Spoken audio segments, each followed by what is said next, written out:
Let us now settle into a spirit of worship with our prelude Reverie by Claude Debussy. You are also invited to light a silent candle of joy or sorrow at this time.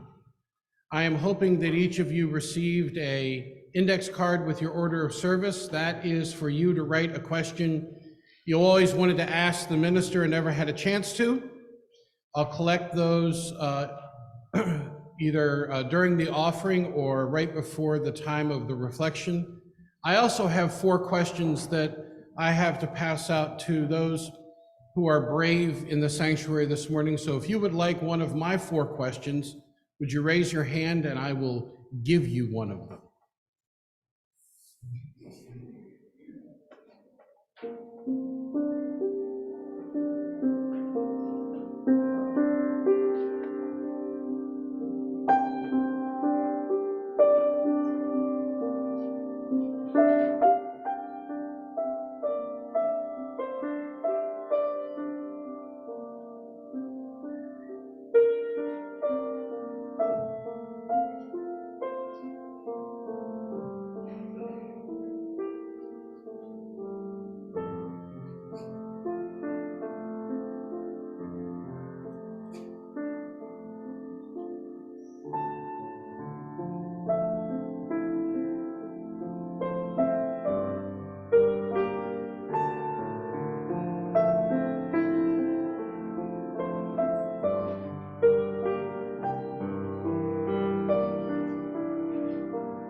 As we light our chalice this week, we imagine the light that shines within each of us. We each have intention, we each have experience, we each have thoughts, we each have feelings, and we each have wisdom. May this chalice remind us to be in touch with those best and most unique lights of our own being, and to bring them into this room today and into all that we do in the world. Words by the Reverend Joan Johnson Lewis.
Just a mention that the flowers on our altar this morning and the plant in front of our chalice, as well as the flowers here, continue to honor the life and legacy of Nicholas Choquette, whose life we celebrated in this place yesterday in grand fashion. There were about 200 people in this sanctuary that filled the sanctuary in the lounge, another 40 online.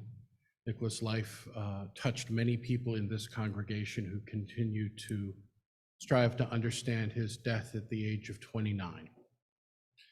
And those of you who just came in, if you received a index card, those are for questions you want to ask me. If Nicholas were here, because he was one of my students, his card would be filled from front to back, and it would be one question with parts A, B, C, D, E, F, right? So don't be afraid. He would encourage you to ask not the easy questions, right? The ones that are most challenging. And we'll see what we can do during the reflection time.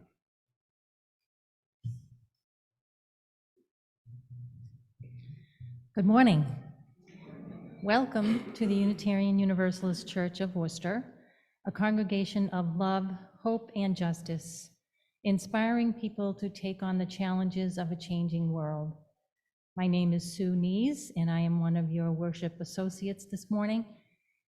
We begin by acknowledging that in Worcester, Massachusetts, we work, learn, live, and worship on the seized ancestral homeland of the Nipmuc people, who survive and remain active as the Nipmuc Nation. We offer a special welcome to those of you who are new or visiting with us for the first time this morning. We are delighted that you are here. We hope that you will join us in Fellowship Hall following the service for refreshments and conversation. If you have any questions or desire more information about this service or any of the ministries and programs of this congregation, please do not hesitate to ask. We invite you to fill out one of the pew cards, the cards found in the pews. These cards can be placed in the offering plate or given to one of the ushers or greeters this morning. For those of you joining us online this morning, we offer you a very special welcome. For safety purposes, so that we might come to know you better, as you are able, please place your name on your video feed. Please take a moment to sign one of the attendance clipboards that are now being circulated. They're at the end of the first pew there. Though you are not obligated to sign, we appreciate your information and will use it only for church purposes. During the service, we offer an opportunity to share a brief personal joy or sorrow. If you would like yours to be read out loud by the minister, please print it on an index card in the pew and drop it in the collection plate when it comes around. These cards will also be placed outside the minister's office to be shared with our friends at other services. For those online, you can place a joy or sorrow in the chat, and we will read it. We will read it during this time. In the foyer, there are listening devices and large print service programs and hymnals for those who may find their assistance beneficial. Please see one of our ushers who will be pleased to assist you. I invite you now to turn your technology to worship mode. And finally, please note the announcements on the back of the program. One very near and dear to my heart is the IHN announcement. We are hosting the folks at the family shelter the week of January 15th through the 21st. Most of the slots have been filled. There's still one evening slot and 2 overnight slots that we need help with. Please come and see me if you're interested in finding out more about it.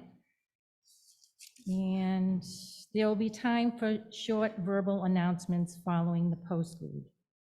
We are so glad you are here and hope that this morning is an opportunity for rest, reflection, and rejuvenation.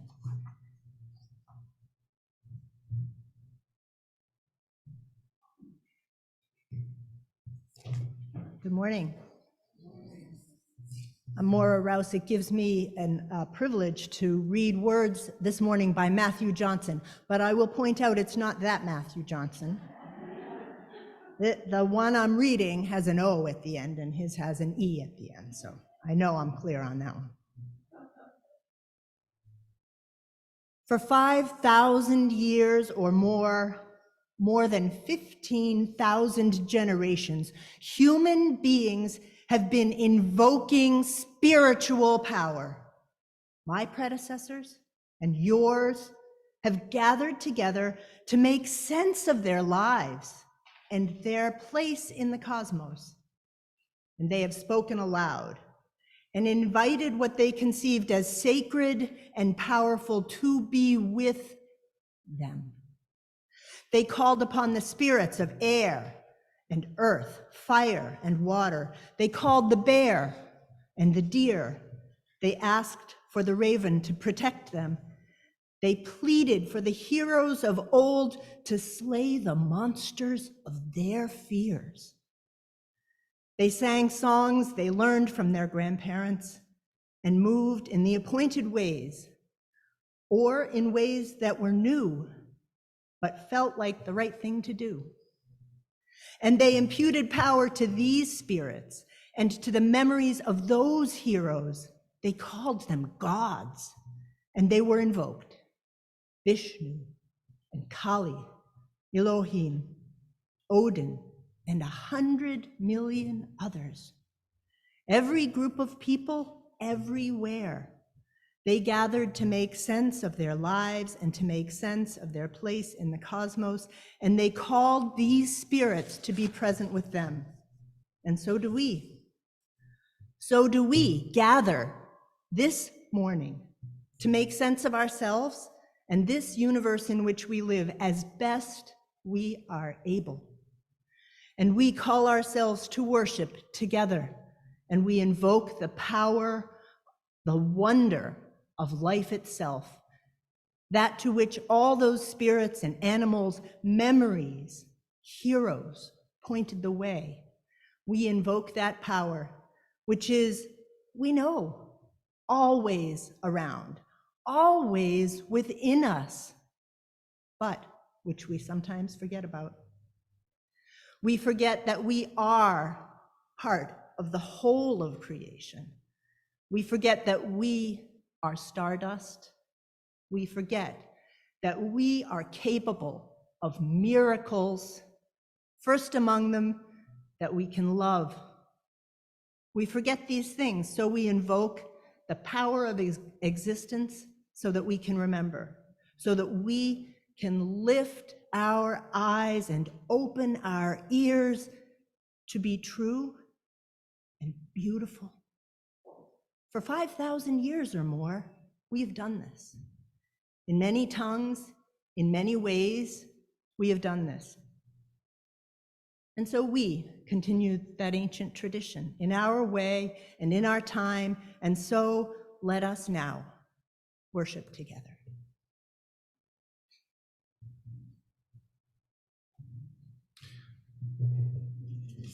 Would you please join together in our opening hymn? Now, this is an addition this year. So, Matt, would you like to ask about this?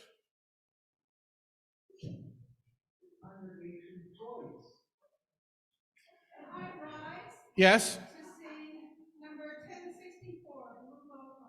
1064. Please join together in our opening hymn, number 1064. Though below me I feel no motion, standing on these mountains and plains, far away from the rolling ocean, still my dry land heart can say, I've been sailing all my life now, never harbor nor port have I known. The wide universe is the ocean I travel, and the earth is my blue boat home.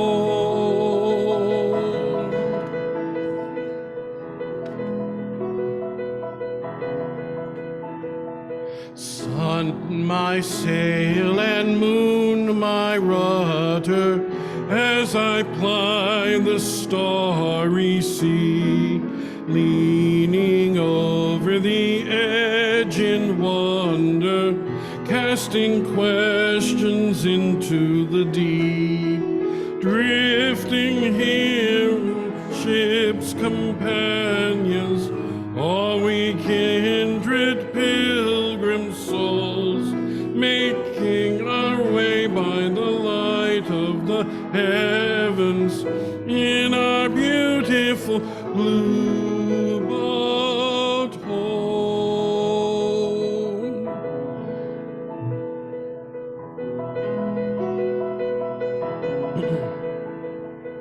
I give thanks for the waves upholding me.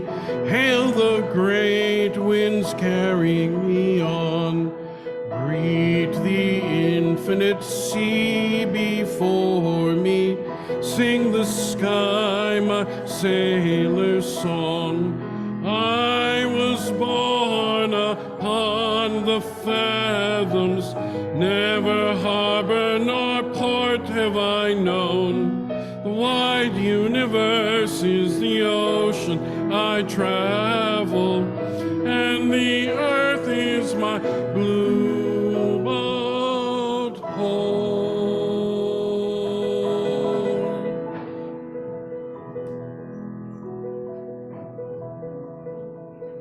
Please be seated. Where is Robin? We have an all-church read moment. Yes, we can. Good morning, everybody. My name is Robin Mitskovich. I am the Director of Religious Exploration and Education here at the Unitarian Universalist Church of Worcester. Yay!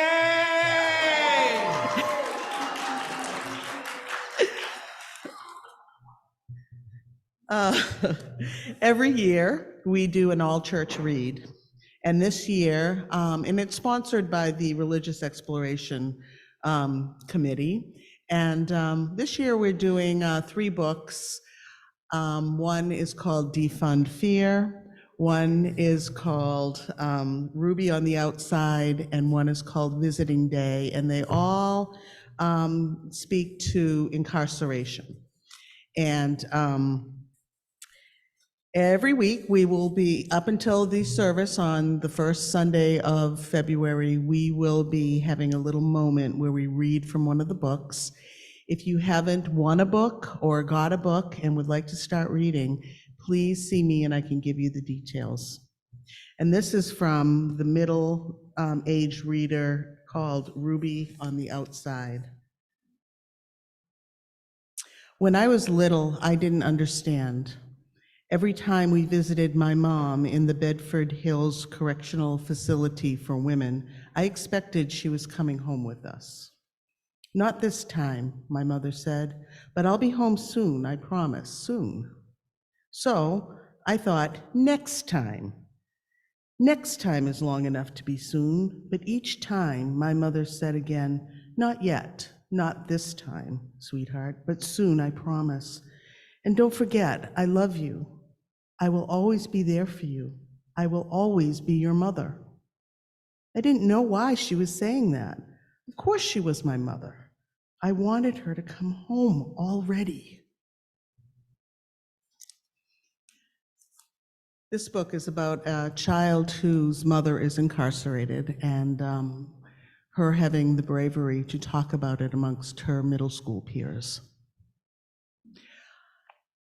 So now it's time for our special Change for Change collection. So if we have any children with baskets, we collect change for the minister's emergency fund. Please raise your hand if you have any change to go into the baskets, and we thank you. Not that you're an overachiever or anything, but those churches pick them up. Well, we have one Which I think is Hopefully they do. interesting. Defund Fear. It was at last year's abolition.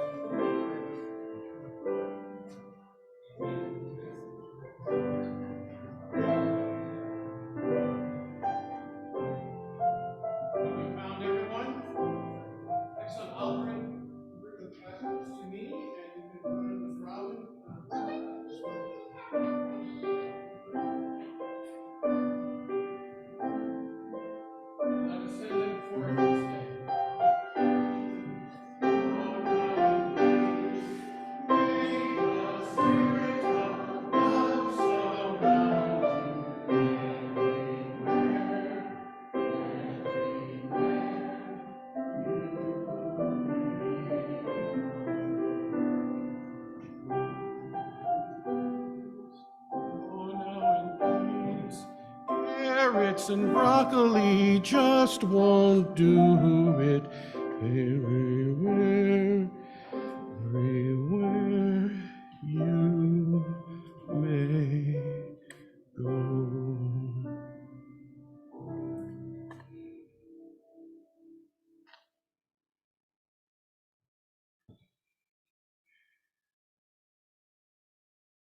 There is much to look forward to today, not the least of which is the minister preaching without a net. But also it's Soup Sunday. And for $5, or if you don't have any money for whatever, including just having soup, I believe our offerings today are split pea and chicken noodle. So that will be available. What's that? Vegan split pea, because that's how we are.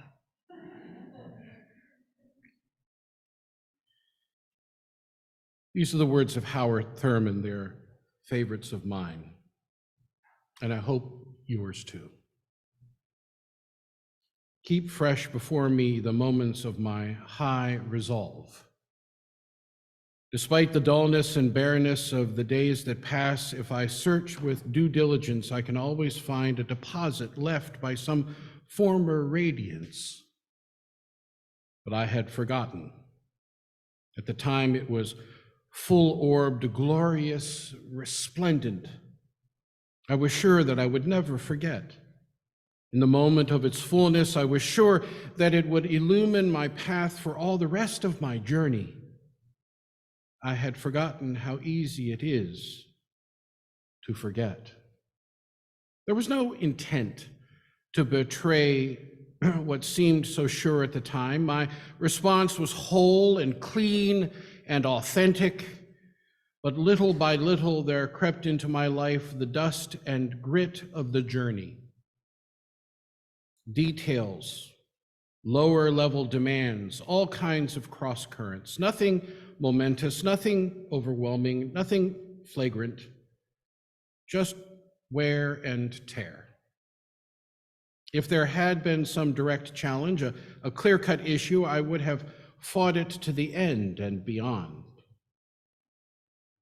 In the quietness of this place, surrounded by the all-pervading presence of the divine, my heart whispers, keep fresh before me the moments of my high resolve, that in fair weather or in foul, in good times and in tempests, in the days when the darkness and the foe are nameless or familiar, I may not forget that to which my life is committed.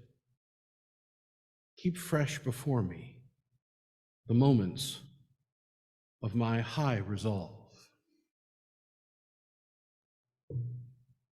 Amen.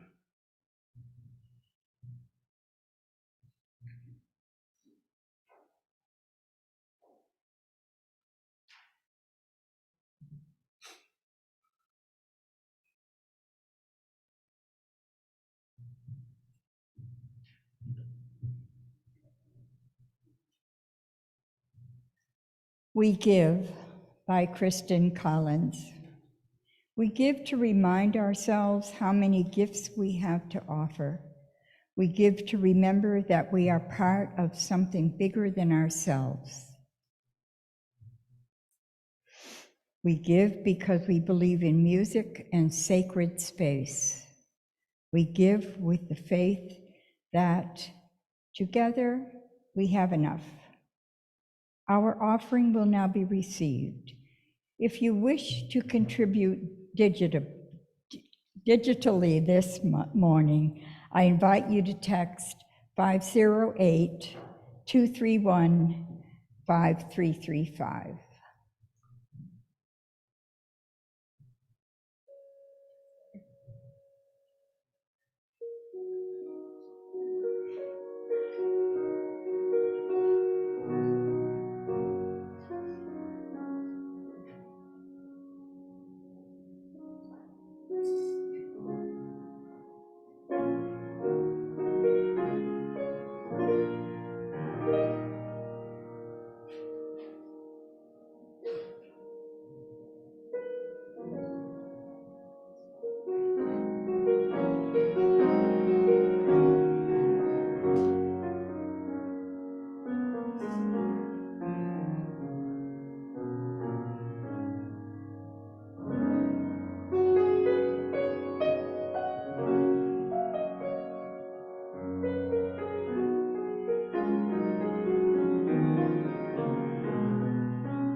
We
come to that time in our service when we're given pause to consider what is deepest in our hearts or most profoundly on our minds or in the work of our hands in the days that have transpired or in the prospect of days to come. Joys and sorrows that touch us deeply and are given another measure of meaning because of our capacity to share them in the midst of a company that claims us as a co-journey. So I invite those of you who have joys or sorrows this day to come forward and to speak briefly into the microphone, first telling us who you are so that those using our auditory enhancement devices and who are joining us online this morning can also participate in this important ritual. If you'd like me to read your joy or sorrow aloud, please bring it with you on an index card. And then please light a candle of joy or sorrow if you desire. If you're joining us online this morning, you're welcome to place your joy or sorrow in the chat. Please precede it with the words, please read, so that we can find it quickly, and we will share those as well. Are there joys or sorrows to be shared this day?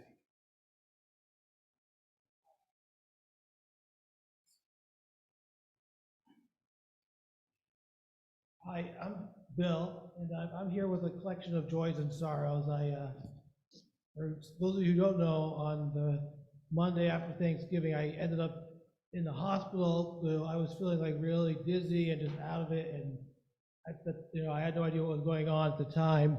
But pretty quickly I found out that my salt level was really low, like so low that most people would have been dead. But luckily my genetics was in my favor that way. But I've been drinking like 2 gallons of water a day for many years. I didn't realize it was so bad for me, but I have like a really bad dry throat. So just, everybody always talks about being dehydrated and stuff like that. So I just figured I was doing a good thing for myself. But, once I got there, I was able to, usually it takes people like 10, 11 days in the hospital before they can get under control. But luckily for me, I was able to get out of there in 9 days. And then luckily I have like a good willpower to control things like that. So now, since I've been in the hospital, my salt level's been normal. I've been doing good with that, but definitely not far from normal. Still been recovering, and I was at the UMass Memorial.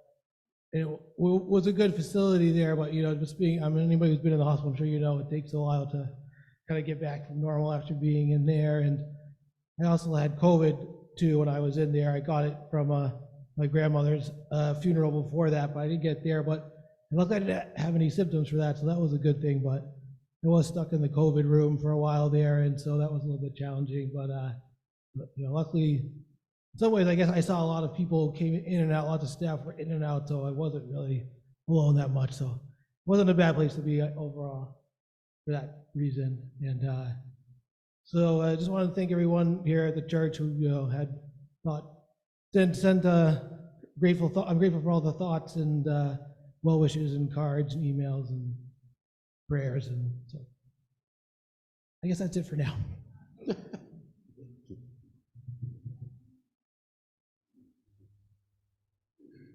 Hi, my name is Laura, and I have a confession.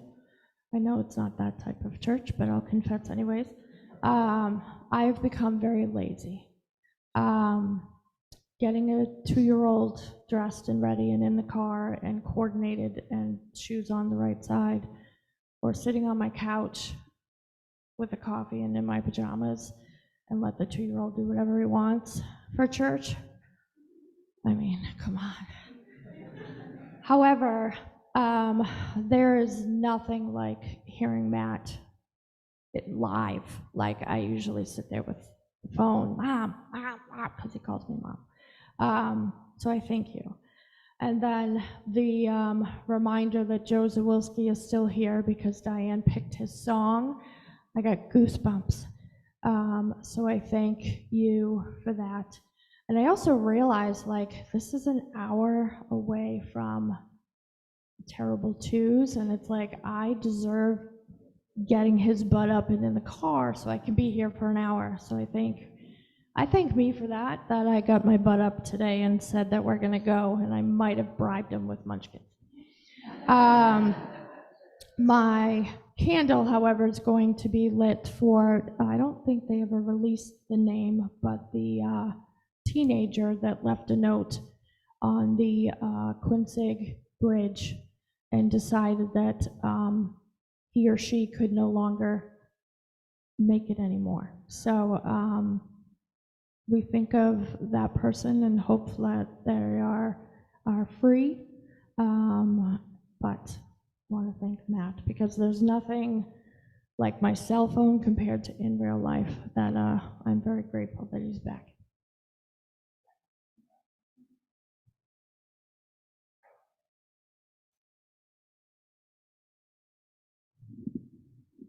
Good morning. I'm Lynn Costila. On Wednesday, my son-in-law will be leaving for El Salvador to be with his family and then to accompany his mother back to the United States because she got a visa in October. And that's wonderful. My daughter Andrea and little Victor will be on their own. Andrea will be working full-time, dealing with another terrible twos.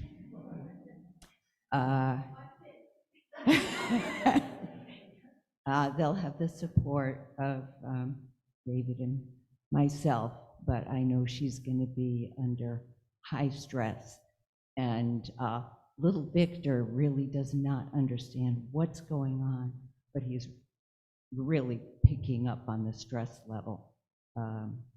So please hold them in your hearts, and we'll hope for a safe return of William and Mamita Marta in 10 days. Thank you.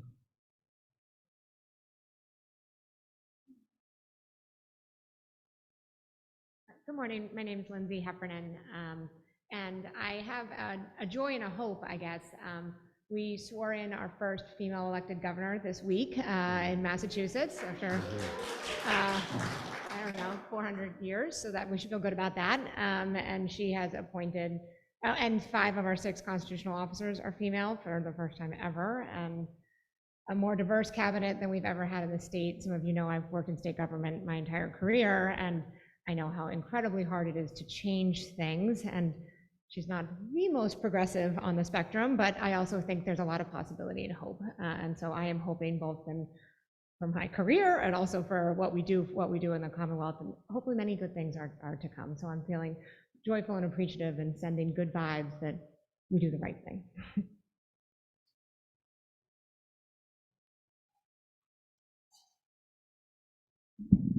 Good morning, I'm Kim.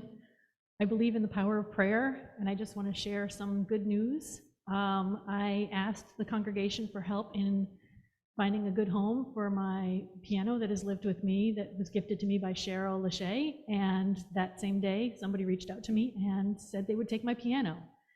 I reached out to the universe and said, I need to sell my mother's car very quickly. And a member of this congregation has bought my mother's car. With that in mind, I'm still asking for prayers for my mother's best friend, Carol, who is still in the hospital on a respirator with RSV. The good news is she has opened her eyes. She can communicate, nodding her head and shaking her head, but she still has the respirator, and she will be going to a rehab after this, and we don't know, I'm going to say when she gets home, not if she gets home. The other thing is my family just had a big disappointment. I met my husband at a convention called Eurasia 27 years ago, and my family goes every year, and it's something I look forward to for years, and the last 2 years have been remote. So this year was going to be, yay, we're in person finally. And then the day after, I read an email this week that said you can't come if you don't have the latest Omicron booster. And although I have it, the rest of my family does not. So I made the very hard decision that I am not going because they can't go. So one more year, we can do this. One more year, looking forward to it. I've been going for 25 years. I can live on those memories for another year until we can all four of us get there safely.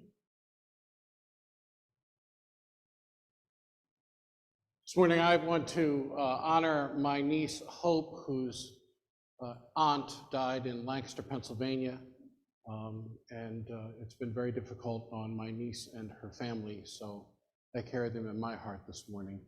Are there any joys or sorrows on Zoom this morning?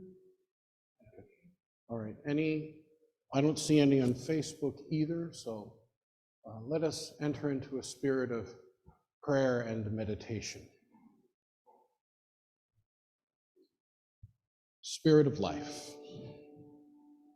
we call upon you this morning to surround us and imbue us with compassion and care for those who continue to suffer illness and injury. We come this day grateful for the opportunity to share in the dreams of lifetimes for family to reconnect and to gather together. We are hope-filled this morning as we look to a world where change is beginning to make its way into how we govern and who we choose to govern us.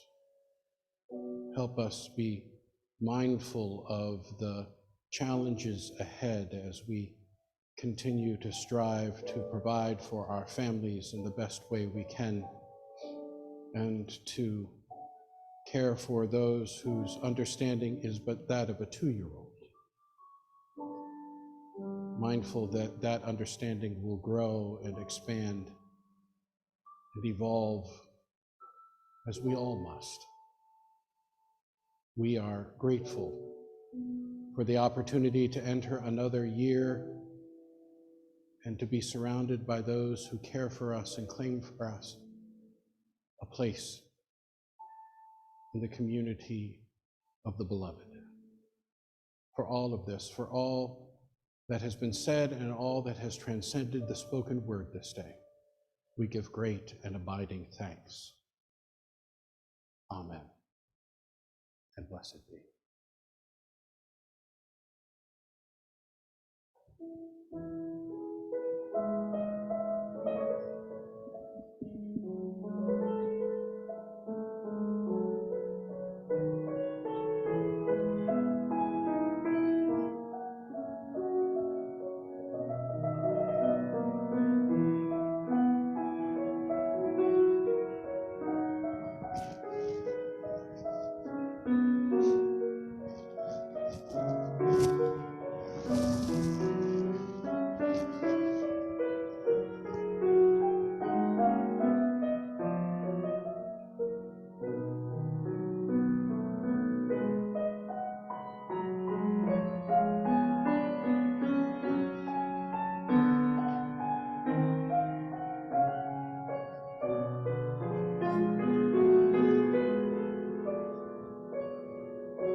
Are there any other cards out there?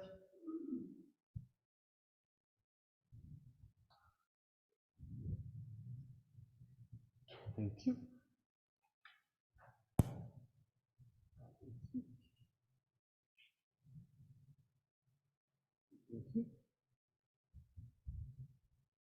I have not yet looked at the cards, not previewed them. We'll just take them and shuffle them and go from there. How's that? Who has the 4 cards that I handed out earlier? Shirley has one, Maya has one, Paul has one, and Sherry has one. Excellent. All right. So we'll intersperse those. Question: what was your favorite food that your mom made that reminds you of your childhood? Where do I begin? Oh my goodness. My mom in the holidays made a dish called, a dessert called Mississippi mud pie. You all know what this is? It takes a pound of butter, a pound of chocolate, marshmallow. She would let me have one small piece, and then she would wait until she couldn't hear my heart to give me another piece. So that was one of my favorites. She also made all kinds of dishes. You know, back in the day, American chop suey, what we called goulash, was a favorite because it was cheap. But, you know, my brother and I ate her out of house and home. She came home on Friday night with groceries for the week, and by Saturday morning, most of them were gone. And I am all showing for that, I just have to say. Let's see here. What does God seem like to you? It's an interesting question for a Unitarian Universalist minister. When I first got here, I preached a sermon on God language, and I remember one of my favorite human beings in the world, Irving Wolfson, who was a local cardiologist and ardent humanist, to say the least, who came running down the aisle at me after the service, and he said, "You said God like 30 times during that service." And I'm like, damn it. He said, "That's right." I said, "I was trying for 40. Right? And I was preaching on God language, so it makes sense on a little bit. I don't speak about God or the infinite as being as much as I do as presence. So for me, the idea of God or godness or spirit is that which is within, beyond, between us all. It is what animates existence. It is also that which I can align myself with in order to be able to be most compassionate and most loving, is the way that I would describe God. Who's got one of my questions? Shirley?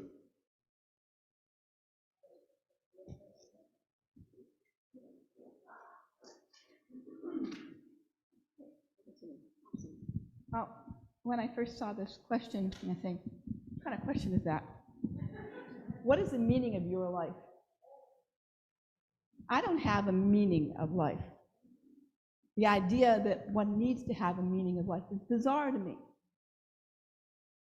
But then I kind of sat there and said, well, what is my meaning of life? Like, is there a meaning of life? Is there one meaning of life? And I go, well, if I had to say a meaning of life, it would be to push, to question. To me, it's more important to have questions than it is to have answers. So I guess that's probably my meaning of life, and you can probably tell that I was born Unitarian. There you go.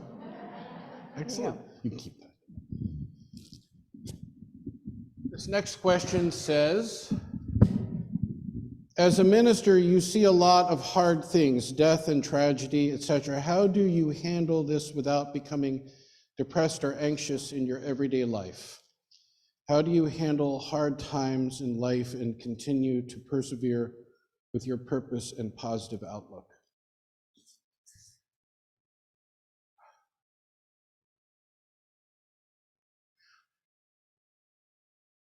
For me, hard times and good times define each other, right?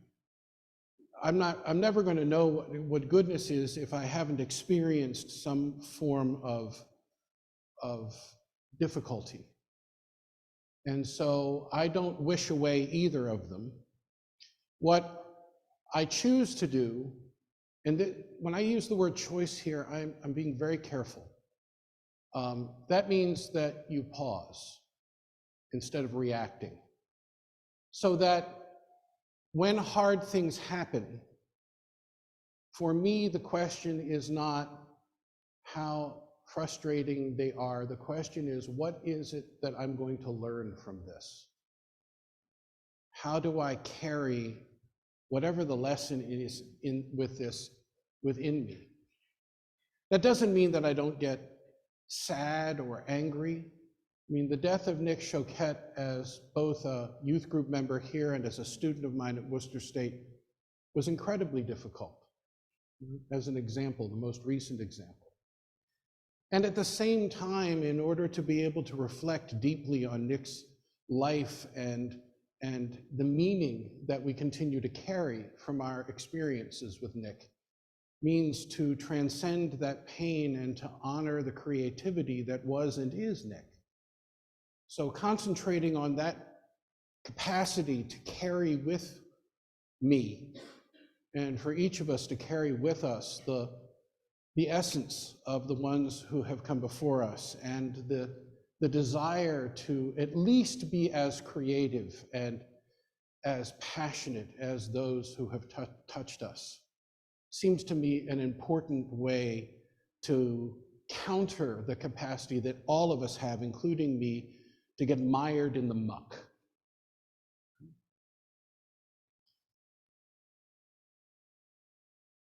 Oh, can we have scorecards in the back for ratings and performances of people up front? Absolutely not. You all don't see it, but the technical crew back there, they've got cards. It's like 5.8, 7.6, it's good.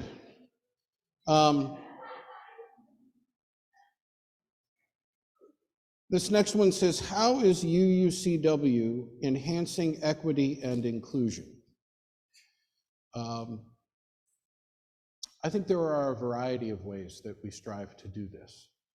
I think one of the ways that we continue to strive to do this is the work that we continue with our 8th Principle Task Force, and asking the questions of the way in which we have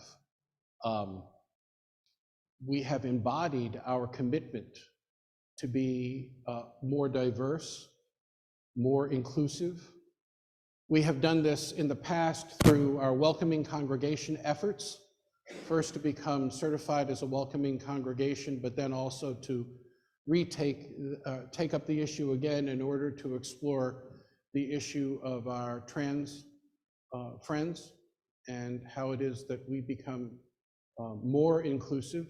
So for me, it is always the question of who is not yet in our circle, and how do we expand that? And those are hard questions that we need to be able to ask ourselves. And for me personally, as a minister, the question that becomes most important for me is, whose story am I communicating? Whose experiences am I establishing to celebrate? If they're only the experiences of people who look like me and who have the same privileges that I do, that is not good enough. And I think that's our challenge, to make certain that we expand our welcome by not just saying, y'all come and be here, right? This is a great place. Well, it's a great place depending on whose lives we're reflecting. And so the question always for me is, whose lives aren't we yet reflecting, and how do we do that meaningfully? Who's got another of my questions? Paul, you got a microphone back there? Hello? There you go. Here we go.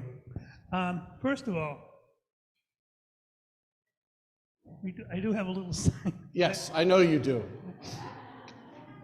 That wasn't for you, but a lot of times,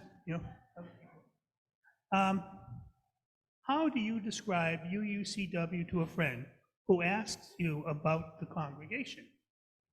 And a couple things come to mind. One of them is people go here because they want to go here and not feel like they have to go here. You said Talk to the dot. people go here because they want to go here, not because they have to go here. Exactly, yeah. And there's a lot of activities here. And also how we work with other congregations. Like this New Year's, I went to a square dance at the downtown church, and all part of things, and I've seen people here. You know, from there come to functions here. And it's kind of like a big homogeneous group. Thank you. What are your hopes and dreams for the UUCW building and grounds for 2023? I want to give a huge shout out again to our Garden On team for all the work that they have done. I think that I look forward to us progressing in order to establish a memorial garden as a part of our planning in the next year, and for us to be able to honor the people whose lives are still very much a part of this community. I want to also give a shout out to John Odell, whose work was celebrated by our new city manager and his hopes for a more energy efficient Worcester. John and I and others have been striving hard to find the means to be able to upgrade our heating and hopefully cooling systems. At some point, we have 2 large grant applications we should hear. I hope sometime this month whether or not either of them was received.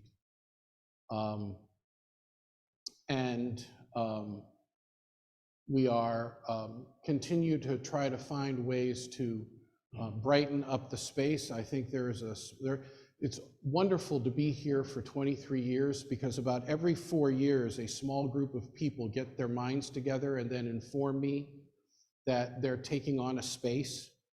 So a few years ago, it was Fellowship Hall and redoing that. And now I believe the lounge has been eyed by a small group of elves who have in mind something. I have not certain. And what I've learned over 23 years is to not ask, to just say, sure, absolutely, and see what happens. So hoping that we'll continue to inspire people to use their creative eyes about this space. Lots of people have talked about the color scheme in this space and wanting to update it.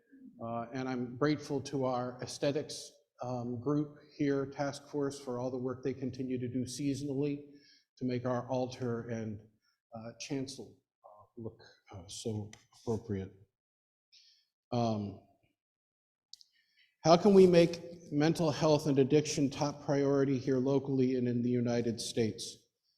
The most significant thing that we can continue to do is to continue to talk about it in order to normalize the reality that mental health and addiction are health problems that we need to be able to address through the guise of our healthcare system and our mental health system, as opposed to the way that we've criminalized these processes, and continue to explore the way in which other dynamics of our culture contribute to mental health and addiction issues, economic issues, housing issues, education issues, racism and homophobia, and so many different things that contribute to the kinds of environments that manifest mental health and addiction issues and individuals that are affected by them. So talking about it, advocating for more resources.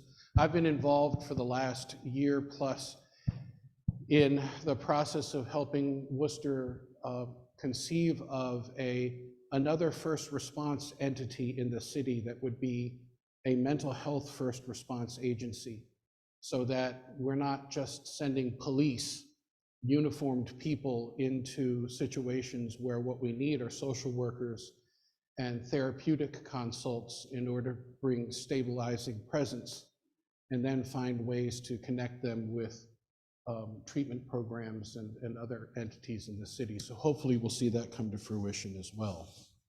Who's got my third question? Maya?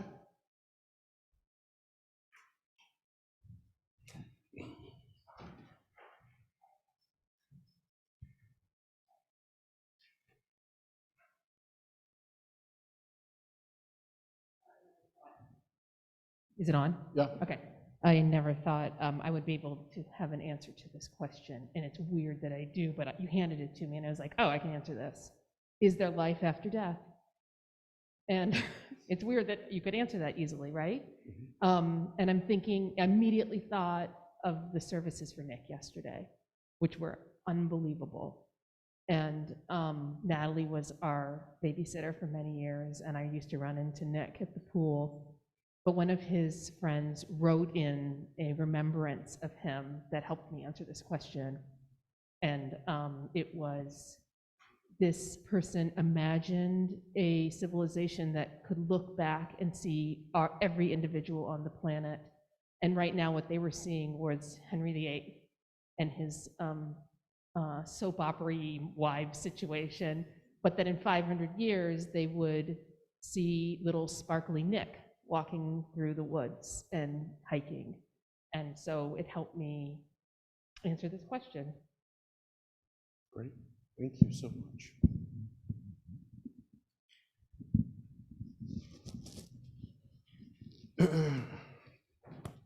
What am I most looking forward to in life and UUCW?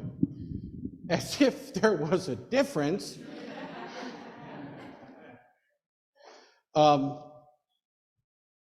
I continue to be inspired by this congregation, and I know there are all kinds of challenges here. One of the things that I look forward to is finding ways so that we feel less financially burdened. And I know that the investment committee and the board and others, the stewardship committee, are all in their own ways trying to wrestle with this question, and hopefully in the coming year we'll find ways of coming together and talking more about how we can enhance the physical well-being here. In terms of my life, God willing, I want to try to finish my doctorate this year so that I can get on with writing other things and so forth. So we'll see if that's possible. I understand that if I don't get it, it doesn't make a hill of beans difference in anyone's life, including mine, in the sense that I've learned a lot along the way, and it's really never been for me getting a piece of paper. Although I have colleagues who are like, just finish the damn thing. So that's what I hope will happen. Play on the free speech debate. What does it really mean to welcome all? Does that mean we would welcome those whose values are antithetical to UU values? What if doing so traumatizes or makes people in the congregation feel so unsafe they leave? Is welcoming all a white cisgendered privilege? So my favorite example of this was when I went back to Knoxville, Tennessee, a year after the shooting deaths of 2 people and the injury of 6 during a children's performance there. I went back on the year anniversary and worked with the congregation in looking at the year and years ahead, continuing their planning. And part of what I was responsible for doing was to work with the safety team at the congregation during their 1-year anniversary events. And during one of those performances, there was an issue outside, and I walked out, and there was one of the safety team members that was standing at the edge of the driveway, and across the driveway for him were a half-dozen sheriff deputies, and there was a man standing in front of him who was very ardently trying to say something. And I walked up and stood beside him, and I listened to the man for a minute or two, and he was talking about, didn't we understand the shooting happened because women were taking over the world and this guy was just trying to help, and going off. And I listened for, like I said, about a minute, and I said, okay, thank you very much. It's time now for you to leave. And I'm going to ask you to leave quietly without incident, or I'm going to invite the people behind you to escort you off the property. At which time he sort of started to come at me, and I'm like, you really don't want to do that. And he went off and was not quiet, and he was arrested and charged with trespassing. And the person who was most traumatized by this, interestingly enough, was the other safety member, who had never witnessed anyone being kicked off the property. And I said to him, come and read the statement on your building. I said, what is the last line of your, I don't know if it was a mission statement or value statement, but the last line essentially was, all of those who wish to enter into the spirit of this community are welcome here. And I said, it's not an unconditional welcome. It is an invitation to enter into a social covenant. You are welcome to be here as long as you're willing to protect the space in order for others to be here safely as well. And if your conduct is not going to be in the spirit of the community in order to make this a welcoming space for all, then you really can't be here.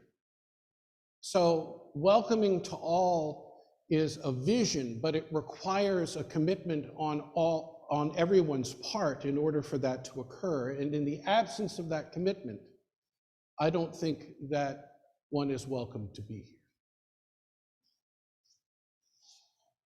What myth about you amuses you the most? Well, I love the fact that, the greatest myth for me is the pathology of Unitarian Universalism that says when we've talked about it, we think we've done something, is one thing. But the other thing is this thing that Unitarian Universalists can choose whatever they want to believe. I love that. And I'm going to ask each of you, how many of you have ever chosen a belief? I don't believe you.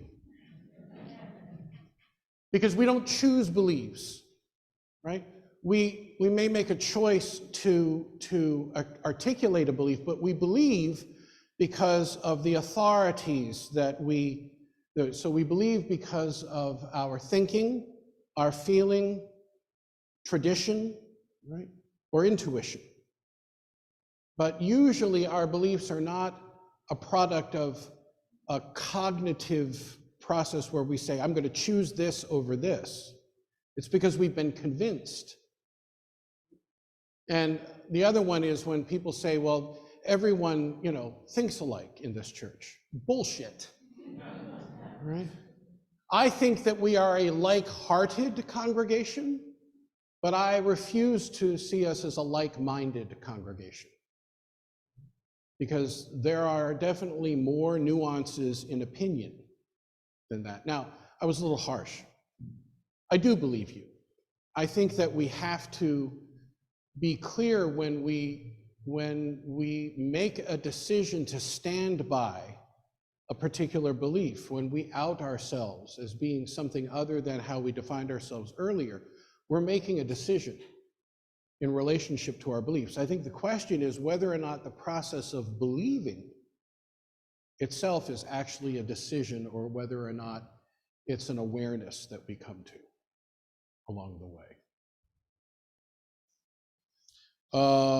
The time to talk about end of life, decisions before death, decisions after death, funeral, memorial service, after the dust settles. As a society, we are so unprepared. Yes, I think that's true. And what I will tell you is there was to begin today a Lessons of Loss class at 3 p.m. I'm going to hold off to start that class next week, largely because I turned the page on my calendar last night, realized it was happening today, and I hadn't said boo to anyone about it. So I'm going to hold off for a week in doing that. I would invite you into this 6-session series if you're interested in these.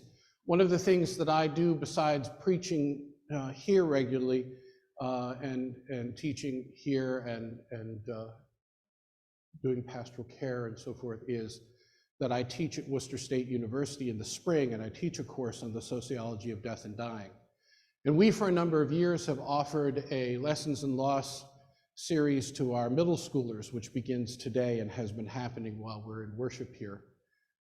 And the question was, should we do one for adults? And there was a kind of a resounding yes. So if you're interested in that, email me, minister@uucworcester.org, and I'll make certain you get added to the list for the announcements of the class.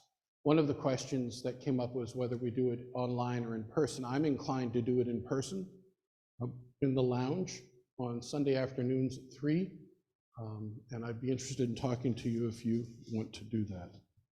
Sherry, you've got the last of my questions, correct?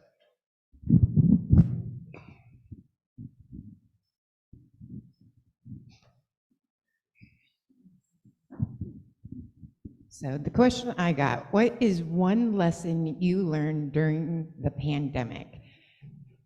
I think it's hard to get it down to one, but I think it's been a reoccurring lesson in my life, and I think I've heard it here this morning, is that we have enough when we choose to share. Wow, very cool.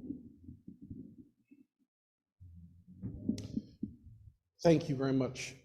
What is your response to the misguided statement, everything happens for a reason? I don't think everything happens for a reason. I think shit happens. And the question is, when it happens, how will you respond to that reality?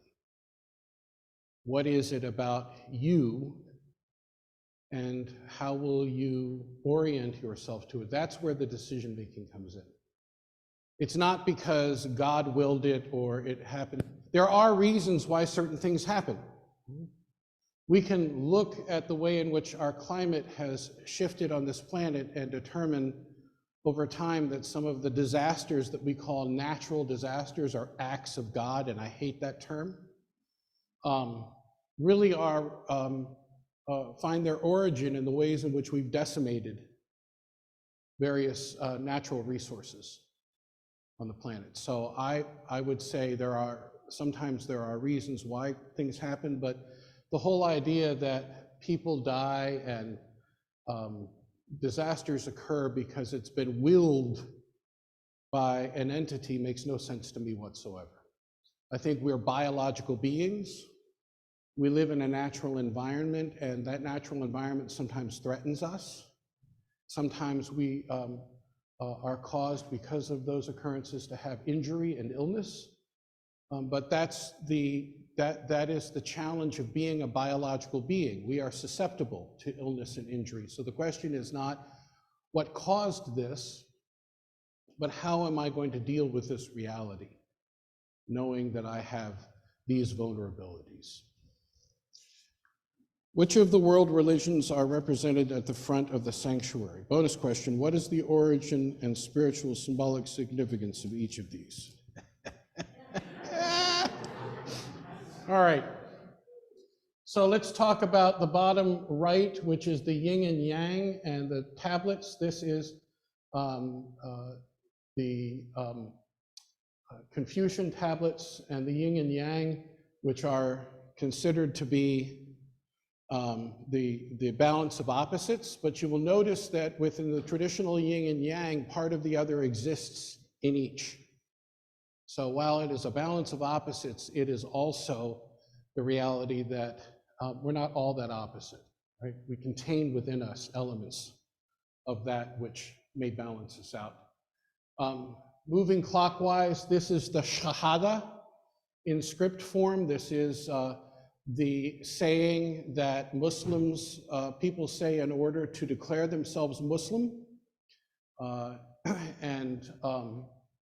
Above that is the Buddhist prayer wheel, which has significance in terms of the spokes of the wheel and the wheel itself. And in Buddhism, the turning of it is demonstrates the kind of universal pattern of the way in which the universe itself works and the way in which you can spin things out. If you think about the physics of spinning something and how they spin out, I love the Buddhist prayer wheels that you spin, because the idea is as you spin them, you're spinning them out into the universe. There's also within Buddhism the notion of the great wheel and the small wheel, depending on what Buddhist tradition you belong to. And the great wheel tradition is one that talks about impermanence, but also talks about, there's a story in Buddhism of essentially the Buddha trying to convince people to come out of a burning house, and the Buddha lies in the story and says, I've got all these great toys out here for you to come play with them. And the people come out and they discover that there aren't all that many toys. And the question is, why would the Buddha lie? And the question is, did he lie? Or was he trying to convince them that there was a larger reality to which they needed to expose themselves, which is there are other ways of being than to be stuck in this space where you could ultimately die physically. The Mogad David, the Star of David, is one of the quintessential symbols of Judaism. And for those of you who are Dan Brown fans, you note that the star has significance esoterically. In some traditions, the meeting of the male and the female entities. You can go read the Da Vinci Code to find that if you want. But it is, I don't remember the etymology of the symbol in terms of what each of the points means. The one at the top is a rendering of the Edwin Markham poem, They Drew a Circle That Shut Me Out, Heretic Rebel, a Thing to Flout, but Love and I had the wit to win. We drew a circle that kept them in. And it is one of the earliest symbols of American humanism in our tradition. You have the cross of Christianity that has lots of different meanings depending on what form of Christianity you've been exposed to. We've talked about that here on a number of occasions, the difference between Christianity and Christianity.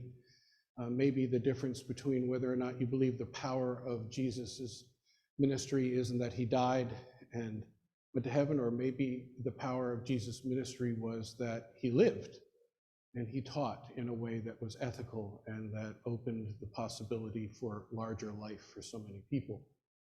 The one below that is the Sanskrit for the Hindu Om. And Om is considered the sacred sound in Hinduism, the sacred sound of creation. And for those of you who have been exposed to Hindu chanting, Om is one of the ways that they talk about clearing the chakras. And depending on the particular pitch of the Om, it relates to different chakras in the body. But Om is considered the sacred sound within that tradition. And then in the middle is the flaming chalice of Unitarian Universalism. The two circles that surround it reflect the two different traditions, Unitarianism and Universalism. The off-centered chalice actually reflects the history of the off-centered cross in a circle that was one of the earliest symbols of American Universalism, and was replaced by the flaming chalice. And the flaming chalice comes out of a variety of traditions within Unitarian Universalism. One of them is that the Unitarian Service Committee, following World War II, was gifted with a rendering of a flaming chalice as a gift from Czechoslovakian refugees following World War II for the help that the Service Committee had given so many people to escape Nazi Germany and the horrors of Nazism. And it came in the form of I'm not thinking of the phrase, but it was little ceramic tiles that created A what? A mosaic. So it was a mosaic of a flaming chalice that became adopted as the primary symbol of the service committee and made its way into Unitarian Universalism. From that, the other tradition comes out of the honoring of those who have been really enlightened ones within varieties of faith, and one of the traditions is that the flame reflects the martyrdom of Jan Hus, or John Huss, who was martyred by the Catholic Church for trying to advocate for the communion to be celebrated with a common cup and to be spoken in the common language of the people. And so it reflects attempts to garner human freedom as a part of our tradition. What do you bring back to the congregation from your Bible study with the clergy of Salem Covenant and other churches? I preach about the Bible every week and you don't know it, right? That's my candy for the week, to sit with a couple of colleagues and to go over the lectionary for that week. And part of it is to continue to have my hand in the Hebraic and Christian scriptures, and to continue to reflect on those stories and the universal application for me of a lot of those stories, which are reflected not just in the scriptures themselves, but also in so many other things that we're exposed to. So you probably don't recognize when I'm preaching from my studies from the Bible study, but I do regularly. And I will tell you that we are starting a new series this Tuesday online at 7 p.m. for those of you who want to reflect on the book After Jesus and Before Christianity, which is a wonderful book of scholarship on the way in which Christianity was shaped and in many ways misshapen by the experience between when Jesus lived and when we codified the scriptures. So if you're interested in that, let me know. I'll make certain that you get information about how to come on to that discussion. Who wrote the book of love? Where have all the flowers gone? And do you know the way to San Jose? Your friend in the choir.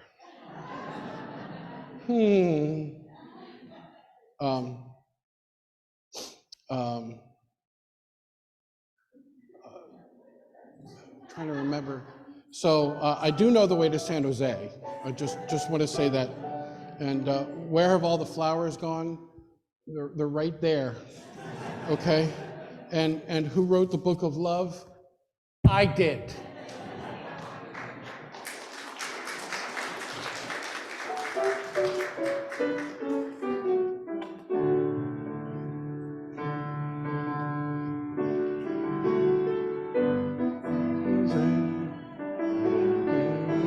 I have no idea what the way to San Jose.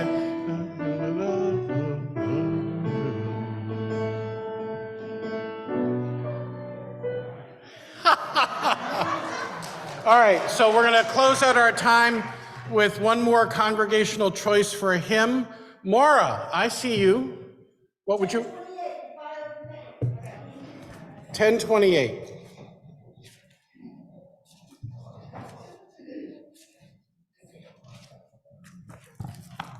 Lee Hill's favorite hymn. And Skylar's favorite hymn.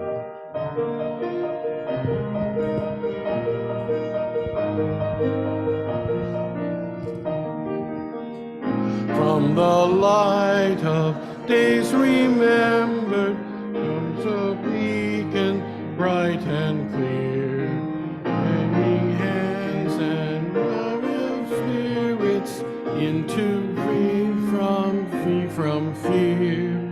When the fire of commitment sets our minds and souls ablaze, then our wonder and our passion need to guide us on our way. When we live with deep assurance of the flame that burns within, and fulfillment, the future can begin.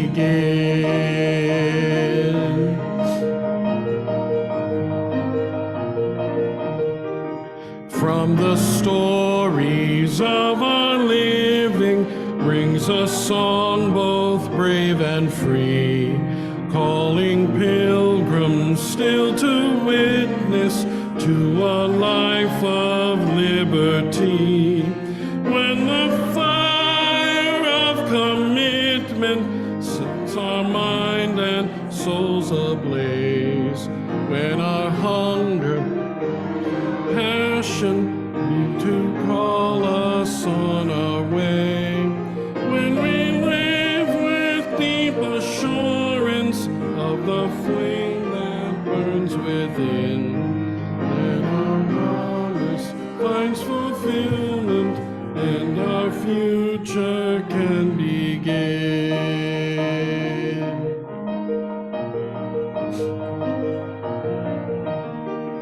From the dreams of youthful vision comes a new prophetic voice, which demands a deeper justice built by our courageous choice. When the fire of commitment sets our mind and souls ablaze, when our hunger and our passion meet to call us on our way, when we live with deep assurance of the flame that burns within, then our harvest and fulfillment and our future can begin.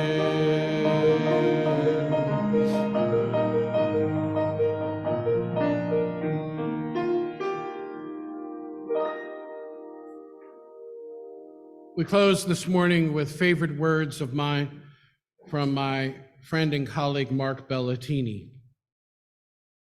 Go in peace. Live simply, gently at home in yourselves. Act justly. Speak justly.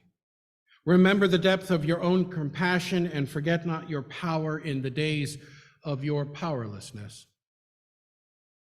Do not desire to be wealthier than your peers, and stint not your hand at charity. Practice forbearance. Speak the truth or speak not. Take care of yourselves as bodies, for you are a good gift. Crave peace for all people in the world, beginning with yourselves, and go as you go, with the dream of that peace alive in your heart. Amen, and blessed be. Given the time of the morning, I'm going to invite us to greet each other and to go for soup and fellowship in Fellowship Hall as our postlude is being played.